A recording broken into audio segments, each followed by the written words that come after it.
사도행전 3장에 보면 이제 나면서 못 걷게 된 자. 옛날에는 이제 안진뱅이 이렇게 표현했는데 그거를 또 현대어로 못 걷게 된 자, 나면서 못 걷게 된 자라고 합니다. 못 걷게 된 자가 있었습니다. 그는 누군가의 도움을 받지 않으면 안 되는 자였죠. 성전 미문에 사람들이 그를 들여다 놓습니다. 그 못 걷게 된 자의 모습을 우리가 상상해 보자고요. 성전은 앞에 동쪽으로 난 문이 미문이라고 해서 굉장히 큰 문입니다. 길이가 한 12m, 높이가 한 6m 정도 되는 그런 문 밑에, 그것도 동쪽을 향하여 문이 있기 때문에 동쪽에서 빛이 비춰지면 그 문이 반사해서 아주 미문이 말 그대로 아름다운 문이 되는 것이죠. 그런 아름다운 문 앞에서 쭈그리고 앉아서 성전에 들어온 자를 맞이하는 자가 있죠. 바로 안진뱅이인데 그는 나면서부터 불구였죠. 신체적인 불구이자 또 신체적인 불구이면서 살아오다 보니까 많은 사람들의 눈길과 또 마음, 눈빛 이런 것들을 느꼈을 겁니다. 그래서 소외된 감정도 있을 거고 내 삶은 왜 이러나 하면서 자기 자신을 한탄했을 수도 있습니다. 그러니 정서적인 거나 심리적으로도 위축되어 있는 사람이죠. 근데 그가 성전 미문에 앉아 있는 걸 봐서 또 성전을 바라보고 앉아 있는 것이 아니라 성전을 등에 짊어지고 등에 지고 밖을 향하여 보고 있단 말이죠.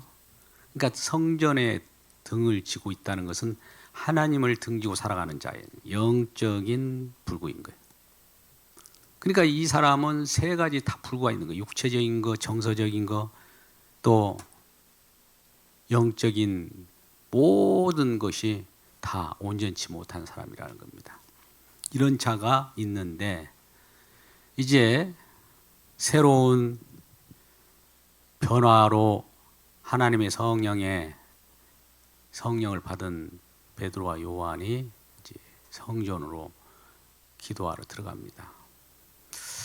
유대교적 관습에 따라서 하루에 3번씩은 기본적으로 하죠. 그래서 성전에 기도하러 간다 이렇게 볼 수가 있는 겁니다. 들어가면서 그 나면서 못 걷게 된 그런 환자를 보게 되면서 일이 시작됩니다.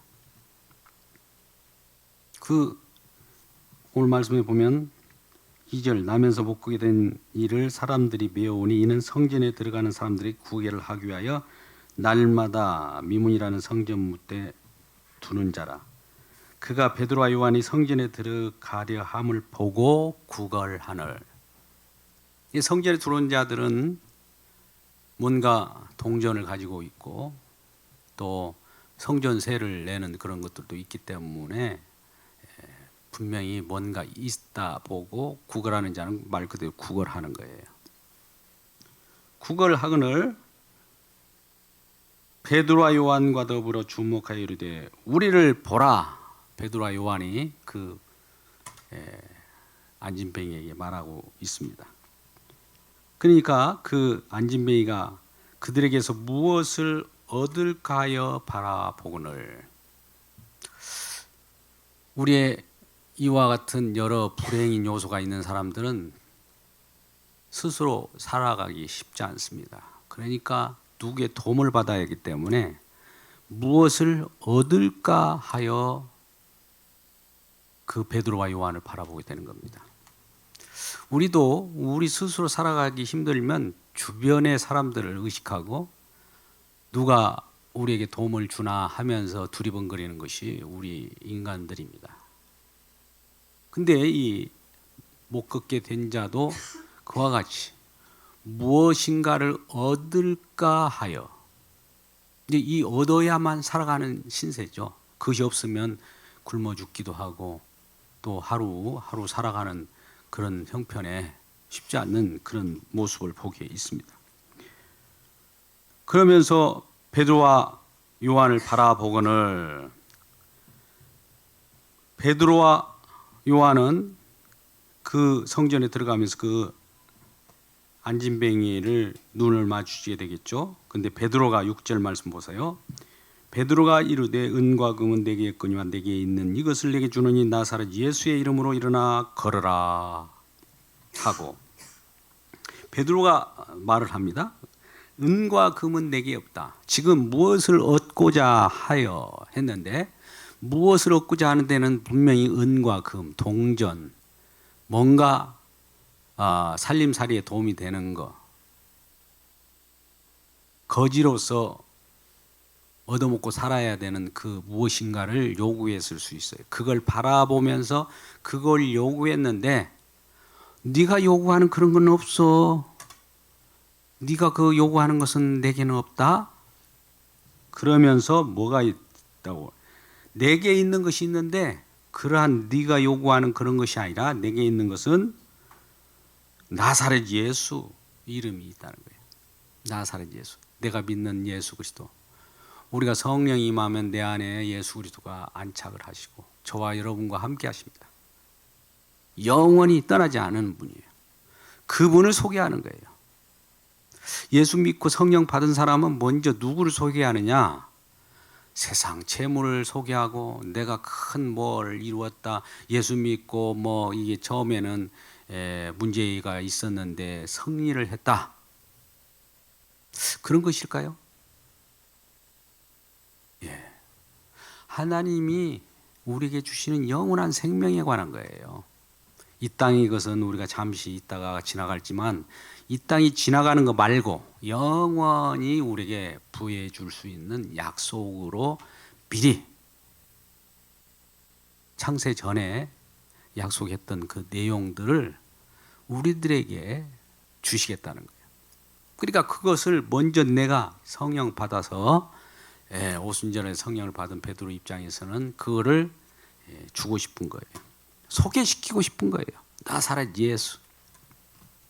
하도 초대 교회 때는 예수라는 이름도 많잖아요. 오늘날 뭐 철수, 순이 뭐 이런 이름이 많듯이 예수라는 이름도 많아요. 근데 나사렛 예수.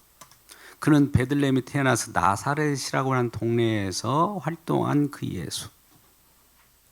그가 하나님이 공적인 일을 수행했기 때문에 그리스도라고 하는 것은 어떤 일을 하는 자 아닙니까?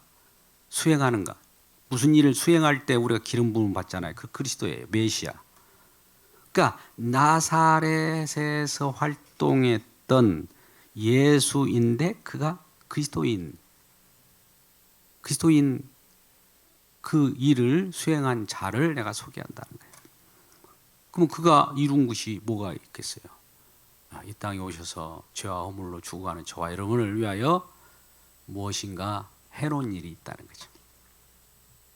그래서 그걸 나사렛 예수의 이름으로 일어나 걸어라 하니까 뜻하지 않게 나면서 못 걷게 된, 이건 뭐 태어나면서 불구인자가 일어나는 거예요.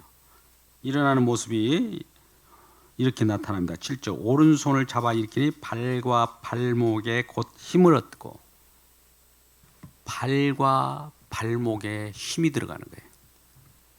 이 부분은 우리가 에스겔서 37장에 보면 정말 골짜기에 뼈가, 마른 뼈가 무수히 많은데 거기에 말씀을 대언할 때 말씀의 영이 들어가니까 그 뼈가 결합하고 힘줄이 붙고 살이 붙고 이런 모습과 동일한 거예요. 발과 발목에 힘을 얻었다. 즉 우리 하나님의 능력이 들어간 거예요. 나사렛 예수의 이름이 그 이름의 능력이 들어간 거죠. 들어가니까 이게 말 그대로 안진뱅이였는데 일어설 수 없는데 불구자였는데 체적인 뿐만 아니라 영적이나 정신적이나 다 허물어진 자가 서서히 일어나기 시작합니다. 할렐루야. 뛰어서서 걸으며 일어났을 뿐만 아니라 뛰어요. 그러며 그들과 함께 성전으로 갔다. 그들과 함께 성전으로 갔다는 것은 성전으로 들어가는 베드로와 요한과 함께 성전에 들어가면서 걷기도 하고 뛰기도 하고. 안진뱅이가 어떻게 일어날 수가 없는 자가 평생 앉아서 살아가는 자인데 어떻게 일어서고 걸어가고 뛰고 어디로 들어갔다고요? 지금 베드로와 요한과 함께 성전으로 들어간 거예요. 자, 일련의 과정을 한번 그림을 그려보자고요. 성전 밖에 정말 하나님으로부터 버림받은 죄인이 먼저 예수 그리스도를 믿고 의롭다 여김을 받은 베드로와 요한에 의해요.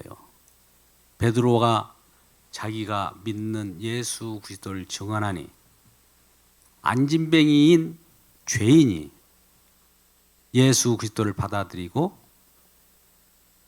몸에 불구였던 자가 성하게 되면서 정신적인 것뿐만 아니라 신체적인 것뿐만 아니라 영적으로 거듭나는 일이 벌어져서 성전으로 들어갔다는 거예요. 왜 영적으로 거듭났느냐? 새로운 생명으로 왜 거듭났느냐? 이걸 추정해 보는 방법은 성전으로 들어갔다는 거죠. 성전에는 뭐 하는 곳이에요? 지금 성전으로 들어가서 뭐 합니까? 지금 이 자가 들어가서 찬송을 했다고. 하나님을 찬송했다는 거예요. 하나님을 찬송하게까지 이르렀다는 것은 거듭난 자가 되어버린 거예요. 우리가 안진뱅이가 신체적으로만 일어났으면 치유함을 받았을 거예요. 그리고 잘 고쳐주셔서 감사합니다 하고 집으로 가면 될 거예요. 또 이 사람은 누구인데 예수 그리스도를 소개해서 나를 도와주지? 나를 돕는 자가 있었네? 하면서 기쁨을 안고 그냥 집으로 가는 자도 있을 거예요. 근데 베드로와 요한이 성전에 들어간 뒤 함께 들어갔다. 함께. 여러분, 죄인이 이와 같이 예수 그리스도를 영접하고 믿게 되면 예수를 소개한 자하고 함께 성전으로 들어가게 되어 있습니다. 함께 들어가서 뭐 합니까? 찬송했어요. 왜 찬송합니까?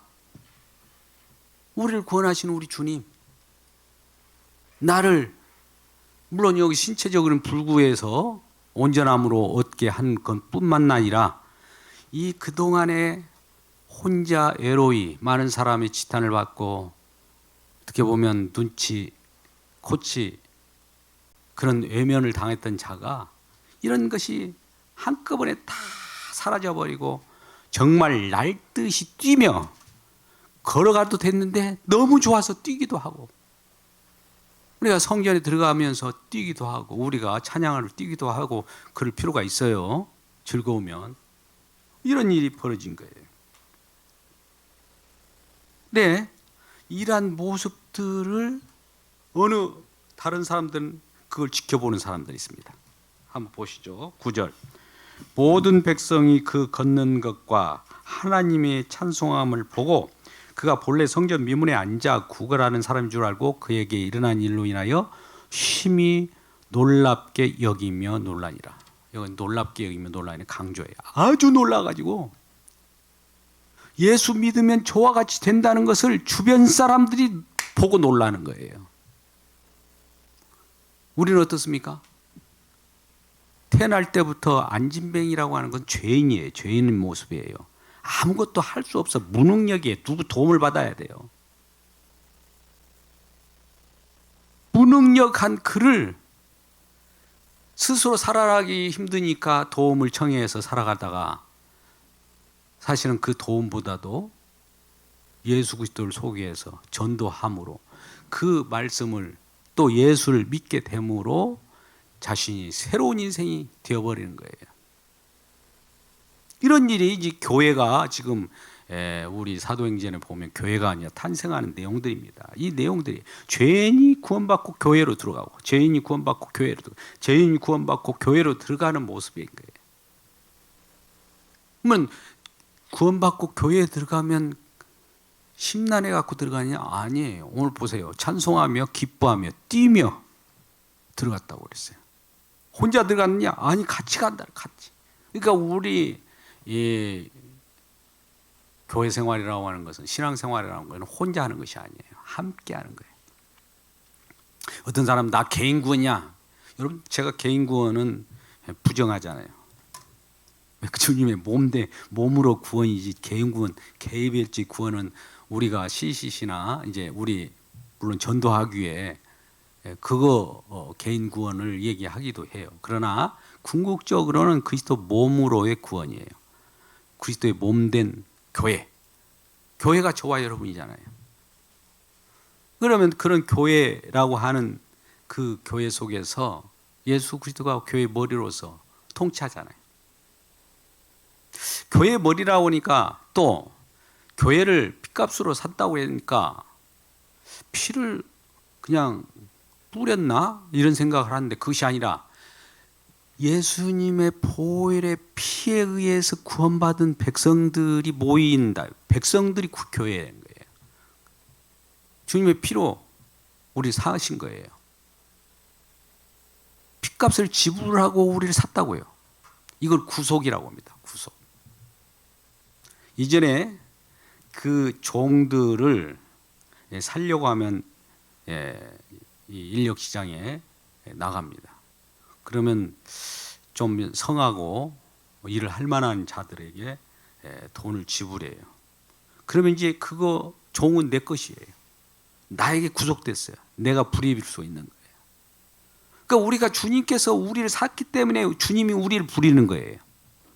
부릴 수가 있어요. 주님의 명령에, 주님에게 의해서 모든 것을 주님에 의탁하고 주님에 순종해야 됩니다. 왜? 주님이 우리를 샀으니까. 이제 나는 내 것이 아니에요. 종이 어떻게 자기를 주장합니까? 주인의 소속이 되어버렸는데. 그게 구속이에요. 이 구속함을 받은 교회들이 주님의 통치나 주님의 인도함을 받지 않고 자기 멋대로 움직인다면 어떻게 될까요? 이 비유를 우리는 문어를 생각하게 됩니다. 어제 저도 문어를 좀 먹을 기회가 있었는데 문어를 잘랐다고 볼 때 정말 다리와 문어 머리하고 이게 붙어 있지 않으면 이게 떨어져서 어떤 일이 벌어집니까? 좀 보이기에 좋지 않잖아요. 제멋대로잖아요. 뭔가 붙어 있으면 같이 결합해서 어떤 일이 수행할 수 있도록 주님이 또 명령합니다. 명령하면 그 머리의 명령에 의해서 우리가 일사불란하게 움직이는 것이 저와 여러분의 신앙생활이건데 그러지 못한 것이 이제 아쉽고 오늘의 지금 못 걷게 된 자, 나면서 못 걷게 된 자가 사실은 우리들의 모습이에요. 나면서 의인으로 태어난 사람이 없잖아요. 나면서 바로 죽는 길로 가고 있어요. 가면서 죽어가는 과정에 세상 것을 또 탐닉하면서 그걸 바라보면서 달라고 합니다. 오늘 아침 어느 한푼 날이 한테 바치고요. 오늘 저녁에 얻은 신바 날이 집게한테 바칠라요.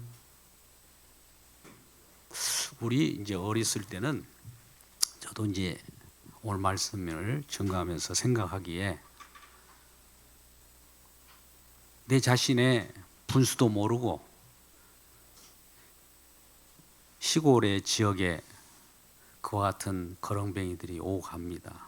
먹지 못해서 머리에는 뭔가 막 이 진물이 흘러가고 또 남루한 그런 차림으로 그래서 어디에인지 점심때 되면은 뭔가 집에 문을 두드리고 그걸 깡통을 내밉니다. 네, 저는 그런 모습을 보고 그런 사람들이 많았으니까 신기하잖아요. 우리 꼬마 녀석들이 이제 초등학교 한 1, 2년 됐을 거예요. 제가 이제 감자를 쪄서 이제 그 부모님들이 이렇게 갖다 주는데 그걸 먹고 있는데 그 앞에서 막 침을 뱉고 조롱하고 약 올리고 멀리 떨어져 갖고 막 돌을 던져가서 아픈 머리를 돌파구로 깨고 이런 일들을 했다 아닙니까?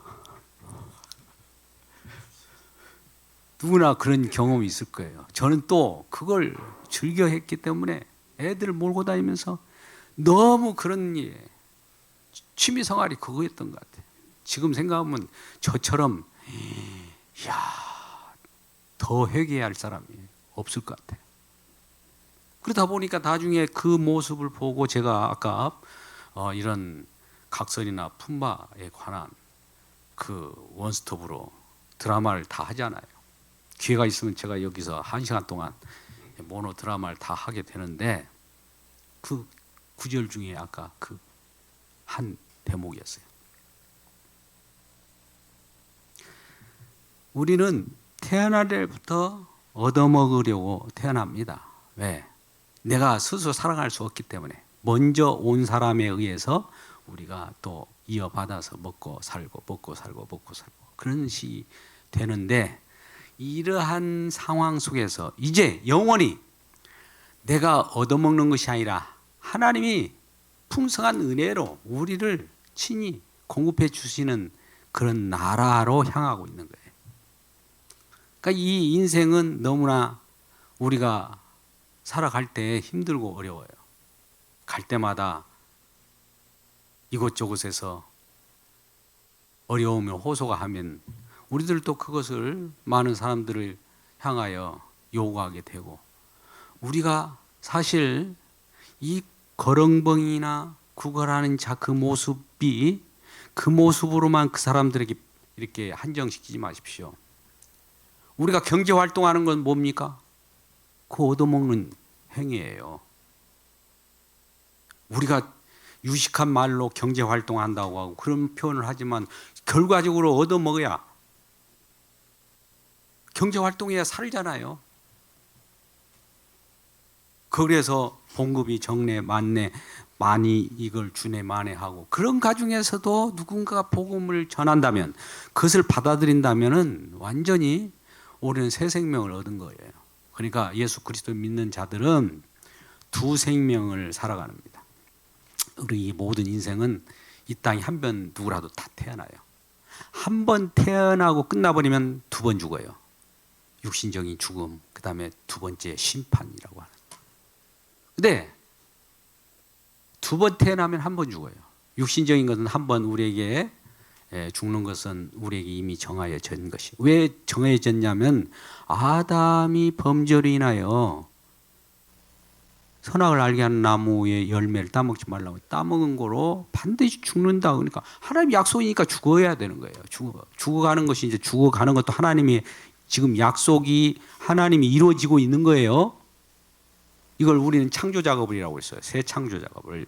하나님은 이전 것을 지나가게 하고 새 것을 통해 가지고 우리 창조 작업을 하면서 새 창조를 이루어지는 거예요. 새 창조를 이제 구속이라고 표현합니다. 첫 창조를 물러가게 하고 새 창조. 근데 어떤 분들이 이걸 뭐 무슨 창조 그 회복이니 이런 얘기를 하는데 참 창조 회복을 얘기하는 데가 어디일까요? 여호와 증인들이에요. 날마다 새로운 거예요. 우리 주님은 날마다 새로운 거예요. 오늘 우리 하나님 말씀을 우리가 웬만한 그 큰 틀은 다 알고 있을 거예요. 근데 왜 날마다 말씀을 들으면 날마다 왜 들어야 될까요? 새로운. 제가 이 보험 칼럼에 이제 이것도 실려놨는데 날마다 어머니가 끓여주는 된장찌개 물리지 않고 계속 맛있어요. 또 새로운 거 조미료를 칠해서 뭔가 좀 쌈박한 거 잠깐 먹으면 물려버리잖아요. 근데 물리지 않고 날마다 먹어도 기쁘고 날마다 먹어도 새롭고 이게 이 말씀을 통하여 계시의 말씀은 계시는 종결이 됐지만 성령께서 새롭게 하나님의 창조를 보여주는 거예요. 이 계시가 계속 추가되는 것이 아니라 이 계시에 완료된 것을 가지고 완료된 것을 우리가 누리는 거예요. 오늘 이 사도행전 3장에 이르러서는 이와 같이 죄인된 모습, 그걸 일명 이제 나면서 못 걷게 된 자, 나면서 못 걷게 됐다는 것, 처음 태어나자마자 죄인이었다는 거예요. 죄인에게 이런 예수 그리스도를 전하여서 예수 그리스도 나사렛 예수 이름으로 설 수가 있고 예수 이름으로 일어선다는 건 산다는 거예요. 우리는 예수 그리스도를 믿음으로 편안한 삶을 사는 게 아니라 영적 전쟁터에 들어가는 겁니다.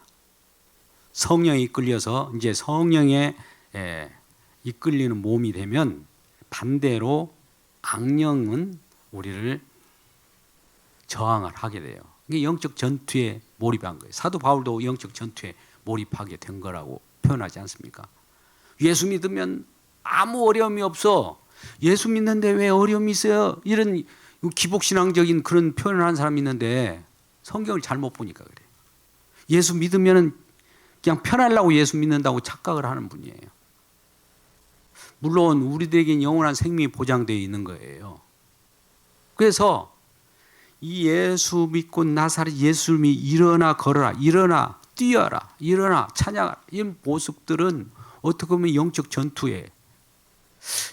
전투에서 실패한 자들은 우리가 이제 에베소 6장 13절이나 10절 이하의 말씀 보면은 그 이 내용이 나와요. 영적 전투에서 승리한 자는, 영적 전투에서 승리하려고 하는 자는 왜 이런 전시갑주를 입으라고 하느냐? 마지막 때 서기 위하여. 패배자는 쓰러져 있어요. 넘어져 있어요. 앉아 있어요. 주저앉아 있어요. 그런데 승리자는 서 있는 거예요. 승리의 계가를 부르면서 뛰고 찬양하고 호제를 부르는 것이 승리자의 모습 아닙니까? 그렇다면 우리가 승리자라면 이제는 교회에 나와서 찬양하고 오늘 목록내 말씀 것처럼 뛰고 서로 즐거워하고 함께 기쁨을 나누는 것이 우리 그리스도인으로서 본분이지 않을까, 이런 말씀을 드리고 싶습니다. 한번 우리의 과거를 한번 되돌아보고 이제는 우리가 다서 또다시 그와 같이 앉은 자리에서 주저하고 있을 것이냐, 아니면 가정에서도 마찬가지예요. 일터에서도 마찬가지예요. 직장에서도 마찬가지예요. 거기서만 주저앉을 것이냐, 아니면은 주님이 부르시는 교회로 교회의 통치를 받기 위하여 나올 것이냐, 그것도 뛰며 나올 것이냐, 서성거리면서 느긋하게 나올 것이냐, 이게 이제 우리의 관건이에요. 예전에 이제 우리 초기에 우리가 알다시피 그때 이제 주일날 한번 나오면은 썬데이 크리스찬이라고 그래요. 주일날 한번 나왔다고. 아주 그 신앙이 뒤떨어진 자를 썬데이 크리스찬이라고 했다니까요. 근데 오늘날은 썬데이 크리스찬이 너무나, 썬데이 크리스찬도 아니에요. 이거는 뭐 한 달에 한 번 나오는 거, 그래서 크리스찬이라고 할까요? 예수 믿는다고 할까요? 그러면 그 한 달 동안에 무슨 일을 했느냐? 우리 주님은 무슨 짓 했어? 그럴 수도 있어요. 주님을 찬양하고 주님을 기억하고 주님을 바라본다면 어찌 찬송하지 않고 예배하지 않을까요? 아직도 세상을 향하여 무엇을 얻을까? 무엇을 구할까? 이걸 지금 하고 있는 거 아니겠습니까? 그들에게 녹회에서 주님 앞에 속히 같이 나와서 찬송하는 그러한 우리 모두가 되면 좋겠습니다. 할렐루야. 그러한 자로 우뚝 세워줄 줄 믿습니다. 기도하겠습니다.